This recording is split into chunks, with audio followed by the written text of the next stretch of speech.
C'est parti pour les flops. C'est parti pour les flops. Bonjour tout le monde, j'espère que vous allez bien. Aujourd'hui on se retrouve pour parler de mes flops de l'année 2018. Il y a aussi une vidéo top qui doit traîner quelque part. Un lien s'affiche sûrement quelque part ici. Va cliquer si tu l'as pas vu. Et on ne perd pas de temps, on attaque tout de suite avec le numéro 10, Venom. Alors oui, Venom, c'était sûr qu'il allait se retrouver dans mon top à un moment ou à un autre, tellement ce film est useless as fuck. Enfin, c'est même pas un film qui m'énerve, c'est même pas un film qui me révolte, c'est juste un film qui ne me fait rien en fait. Il ne sert vraiment à rien, il n'apporte strictement rien d'intéressant au personnage de Eddie Brock. Moralement, il est un petit peu douteux, surtout quand on voit la fin. Et en fait, Sony, je sais pas sur quel pied ils ont dansé. Ils ont voulu d'un côté rendre le personnage de Venom et de Eddie Brock hyper sombre, violent, pas forcément gentil, et d'un autre côté, le héros c'est le Friendly Neighborhood Eddie Brock, qui est sympa avec tout le monde, qui porte les courses de ses voisins, qui aide les mémés à traverser dans la rue. Je sais pas où ils sont allés. Je reviens sur ce que j'ai dit dans ma critique de Venom, j'ai fait une critique de Venom, et la scène d'ouverture avec Eddie Brock qui est dans un pyjama, en train de boire du café dans un lit, à sortir des punchlines à sa nana, c'est non. Les scènes d'action sont mauvaises, on ne voit strictement rien, le méchant est pourri, et ce film a cartonné. Venom a cartonné. Je ne comprends pas comment ce film a pu marcher au vu de sa qualité, au vu de sa promo et au vu de ses bandes annonces qui ne donnaient quasiment envie à personne. J'ai pas compris.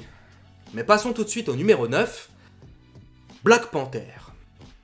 Alors oui, Black Panther, il y a énormément de gens qui l'ont aimé, énormément de gens l'ont adoré. Personnellement, je l'ai trouvé dégueulasse visuellement, j'ai trouvé que l'histoire ne servait strictement à rien, que les acteurs n'étaient pas forcément bons, que les enjeux, si t'as vu Le Roi Lion, tu les connais. Et encore, ce film possède moins d'enjeux que Le Roi Lion, parce que Killmonger, quand il est au pouvoir, il met pas le pays à feu et à sang. Il est juste en mode, je vais kiffer, et puis je vais faire la guerre, quoi. C'est tout. Le personnage de Black Panther est tellement mal branlé dans ce film. Alors que je l'avais adoré dans Civil War, et je l'aime bien aussi dans Infinity War, mais dans Black Panther, ça fonctionne pas trop. Il y a le personnage de sa sœur qui est plutôt sympathique, il y a le personnage de Andy Serkis qui est très sympathique, mais qui n'apparaît que 10-15 minutes à l'écran. Et au final, on se retrouve avec un film qui n'a pas beaucoup d'intérêt et m'a quand même vachement déçu parce que moi, j'avais envie de voir le film Black Panther. Voilà, donc Black Panther, pour moi, c'était pas du tout ça. Et passons tout de suite au numéro 8 qui devrait nous réjouir, Ocean's 8. Alors Ocean's 8, je sais pas s'il y en a parmi vous qui attendaient quelque chose de ce film. Personnellement, moi, j'en attendais rien du tout et j'étais quand même déçu. Je sais pas de qui vient cette phrase, je ne m'attendais à rien et je suis quand même déçu, mais je trouve qu'elle convient bien à Ocean's 8, parce que Ocean's 8 n'est pas un simple remake de Ocean's 11. Si ça avait été ça, le film aurait été efficace, inintéressant, mais efficace. Je pense au dernier Ghostbusters qui est sorti il y a 1 an ou 2, qui est quasiment un remake du premier, et voilà, le film, il m'a pas mis en colère, il était sympathique sans plus, quoi. C'était le 1 avec des nanas. Là, c'est pire. C'est Ocean's 12 et Ocean's 13 que t'as pris dans un mixeur, t'as rajouté de la merde, tu l'as sorti, t'as mis une petite cerise dessus et t'as dit tenez les gens, mangez, c'est bon. Mais sérieux, ils se foutent de notre gueule avec ce film. J'ai rien compris à l'histoire. Oui, je le dis, j'ai rien compris à l'histoire. Le twist final, qui au final n'est pas un twist parce qu'il ne possède aucun setup, sort du cul d'un chameau. Ça sort de nulle part, et en plus le twist final repose sur un personnage qu'on a vu dans Ocean's 11, et qui n'est pas du tout présent dans Ocean 8, juste à la fin il arrive comme ça, il sort de nulle part. Calme-toi Cyril. Oui bon, c'est vrai que je m'emporte un peu, on est qu'au numéro 8. Passons au numéro 7, ça devrait me faire du bien. Numéro 7, Bumblebee. Transformers est mort. Alors moi qui pensais que c'était Michael Bay qui était responsable de l'échec des 2 derniers Transformers et de leur très mauvaise qualité, surtout le numéro 5 à vrai dire, même si le numéro 4 est vachement mauvais, le numéro 5 est bien pire, je me disais que Bumblebee, mis entre les mains d'un autre réalisateur, ça pouvait être fun, ça pouvait être justement la chance à la saga Transformers de revenir. Et c'est très rare pour moi de sortir d'une salle de cinéma avant la fin d'un film. Mais je suis sorti de la salle à Transformers 5, et je suis aussi sorti de la salle à Bumblebee. Bumblebee, c'est simple, il ne raconte strictement rien d'intéressant, on ne s'attache pas du tout aux personnages, les scènes d'action, il y en a pas beaucoup et elles sont loin d'être impressionnantes, il n'y a strictement aucun suspense, les méchants sont inutiles et inintéressants, il y a même des scènes qui ne veulent strictement rien dire. À un moment, il y a une scène où 2 Decepticons arrivent sur Terre et quand ils rencontrent les humains pour la première fois, se disent « Oh tiens, quelle espèce primitive !» Mais ils sont bluffés quand ils découvrent le téléphone et le satellite. Les gars, vous êtes des Decepticons.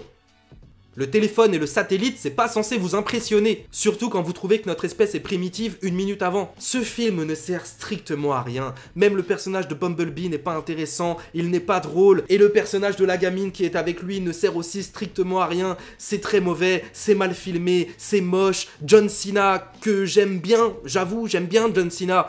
Et bah là, je suis même pas sûr que ce soit un méchant en réalité, John Cena dans le film. Donc ouais, Bumblebee, c'est un film qui me fait du mal à mon Transformers. Et oui, j'aime bien Transformers, hein. Voilà, hein, je vais pas vous mentir, y en a même un que j'ai acheté, selon moi, Transformers 3, c'est le meilleur. Alors Bumblebee, c'est vraiment un film qui m'a déçu parce que je pensais que ça pouvait être le renouveau de la franchise après le 4 et le 5 qui étaient vachement nuls. Numéro 6, Pacific Rim Uprising. Alors là, on va faire court sur Pacific Rim Uprising parce que c'est un film, je peux pas dire que je m'attendais pas à ce qu'il soit mauvais. J'avais vu les trailers, j'avais vu le projet, j'avais vu les affiches, les acteurs, le design, la direction artistique. Voilà, je savais que ça allait être une merde, je m'attendais pas à ce que ce soit une merde à ce point. Mais là, vraiment, c'était indigeste, quoi. Indigeste. Tu regardes le combat final, c'est simple, t'as l'impression de voir un nanar, mais un nanar qui se serait raté, tu vois, un nanar qui serait même pas drôle. En fait, c'est plus un navet qu'un nanar, parce qu'un nanar, par définition, c'est un film qui est drôle sans le vouloir. Un navet, c'est un film qui est juste mauvais. J'ai vu la critique de Mr. Clapman quand il le met en numéro 1 des flops 2018, et je le comprends, je ne peux que le comprendre. Ce film est une défaite absolue, mais je crois qu'il y a pire. Je crois qu'il y a le numéro 5, Solo, A Star Wars Story.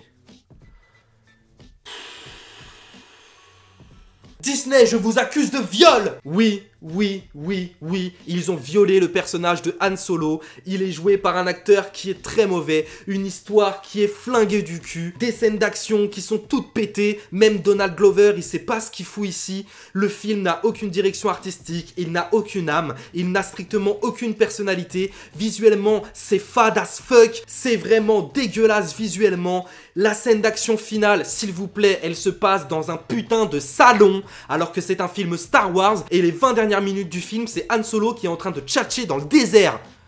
Putain! Non mais je pensais pas qu'on pouvait faire pire que Star Wars 8. Han Solo, c'est un film qui m'a violé les yeux, qui m'a violé les oreilles et qui m'a violé le cul. Et en plus, il est totalement anachronique avec les événements de la saga. Quand Luke Skywalker rencontre Han Solo pour la première fois, Han Solo, il a quoi? 30 ans? 35 grand maximum? Et bah dans ce film, figure-toi qu'il en a au moins 25, hein, voire 30. À quel moment ça a du sens? À quel moment ce film est logique? Même le personnage de Chewbacca, à part la scène où il apparaît pour la première fois qui est plutôt sympathique, même le personnage de Chewbacca, ils ont réussi à le foirer. Et puis le délire avec les dés là qui pendouillent au-dessus du rétroviseur. Tu m'expliques le sens? Tu m'expliques à quoi ça sert? Putain, le retour de Dark Maul! Mais sérieux? Mais Rian Johnson est gentil avec la saga à côté de Ron Howard. Enfin, je dis Ron Howard, en vérité, c'est Kathleen Kennedy qui a fait ce film. Et personne d'autre. Du coup, grâce à Han Solo, on n'aura pas le film sur Boba Fett. Et on n'aura pas le film sur Obi-Wan Kenobi. Encore le film sur Boba Fett, bon, ça m'intéressait pas des masses. Mais le film sur Obi-Wan, je le voulais. Et on l'aura pas. Tout ça parce que ce film-là n'a pas rencontré le succès. Et pourquoi ce film-là n'a pas rencontré le succès, je vous le demande. On passe au numéro 4, Tomb Raider.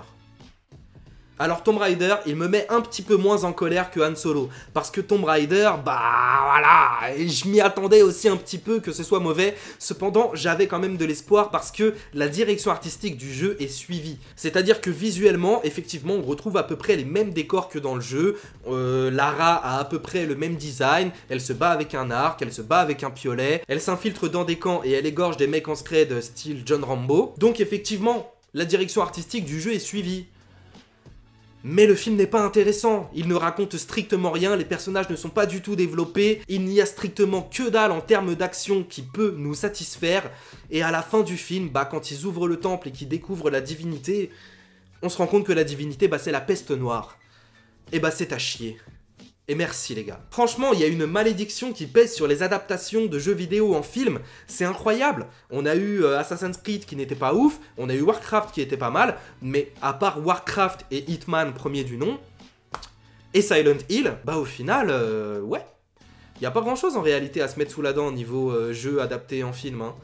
Il serait temps qu'ils s'y mettent. Qu'ils s'y mettent sérieusement même. Enfin bon, Tomb Raider est un film qui m'a vraiment déçu et dans lequel je me suis fait vraiment chier. C'est simple, le film met 45 minutes à démarrer. Quand elle arrive sur l'île, le film a démarré, ouais, depuis 45 minutes, 50 minutes.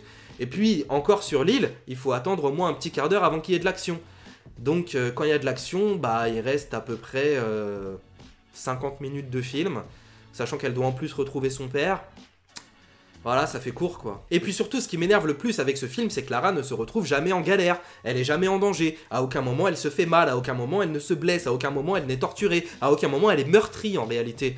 Elle vit son aventure un peu les doigts dans le nez, parce qu'elle avait des prédispositions et que, bah, elle est trop forte. Alors que non, justement, Lara Croft, elle est trop forte parce qu'on la voit lutter, parce qu'on la voit en galère, parce qu'on la voit souffrir, pas parce que elle est cheatée. Et là, dans ce film, bah, elle était cheatée. Passons tout de suite au numéro 3. Les Animaux Fantastiques, les Crimes de Grindelwald. Alors là, c'est l'un des films les plus mal branlés que j'ai vu cette année.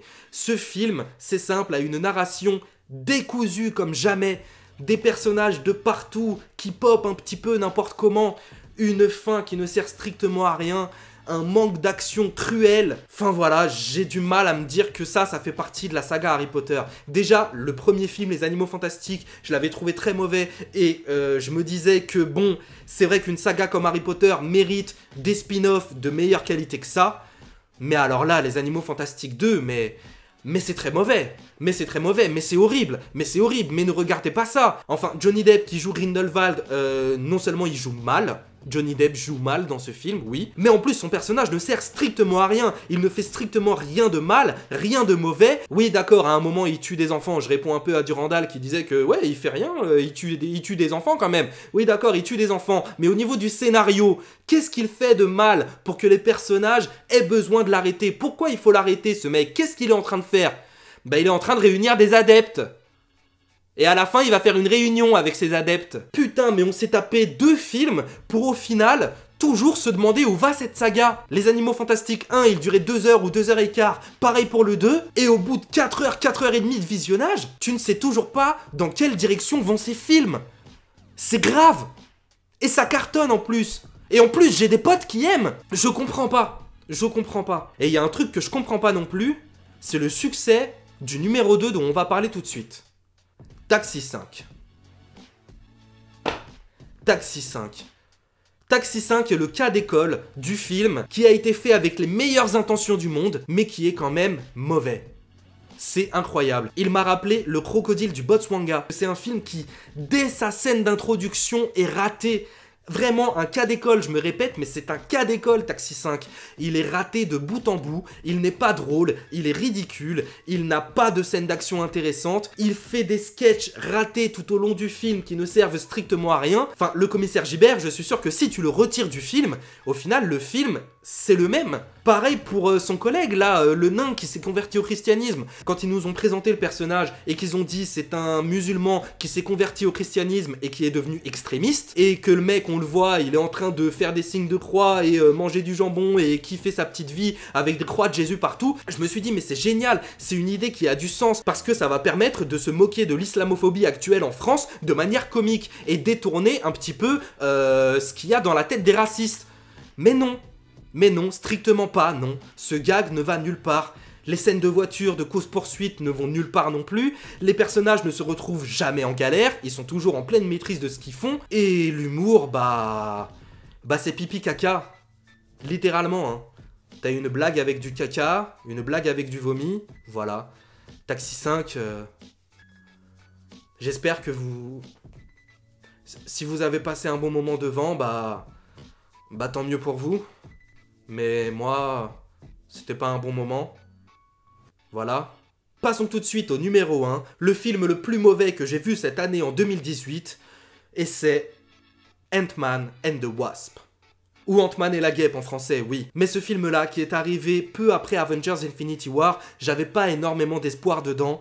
Je m'attendais à ce que ce soit pas ouf, je m'attendais un peu à ce que ce soit comme le premier Ant-Man en réalité. C'est-à-dire une comédie qui n'est pas folichonne, mais qui te raconte une histoire et qui a des blagues quand même assez drôles, et des visuels sympathiques, et des scènes d'action plutôt intéressantes. Oui, en fait, Ant-Man 1, bah je le trouve pas mal. Mais là, Ant-Man 2, mais ce n'est même pas un film. C'est raté de bout en bout. Taxi 5, c'est un film qui a été fait avec de bonnes intentions et qui est raté, mais Ant-Man and the Wasp n'est même pas un film. Ant-Man and the Wasp n'est même pas un épisode de série. Ant-Man and the Wasp ne raconte rien. Mais rien. On a Ant-Man et la guêpe qui doivent échapper à des méchants. On a Hank Pym qui déplace son laboratoire et qui essaye d'aller retrouver sa femme coincée dans le monde quantique. On a une pseudo-méchante qui leur court après pour se venger de je me rappelle même plus quoi. Mais ce film n'a pas de début, n'a pas de milieu et n'a pas de fin. Il n'a aucun rebondissement, il n'a aucun enjeu, il n'a aucun personnage intéressant. Strictement rien n'est développé dans ce film, mais strictement rien. Et même le retour de la femme de Hank Pym, la guêpe, j'ai oublié son nom, qui est jouée par Michelle Pfeiffer, ne sert à rien. Et n'apporte aucune nouveauté dans le film.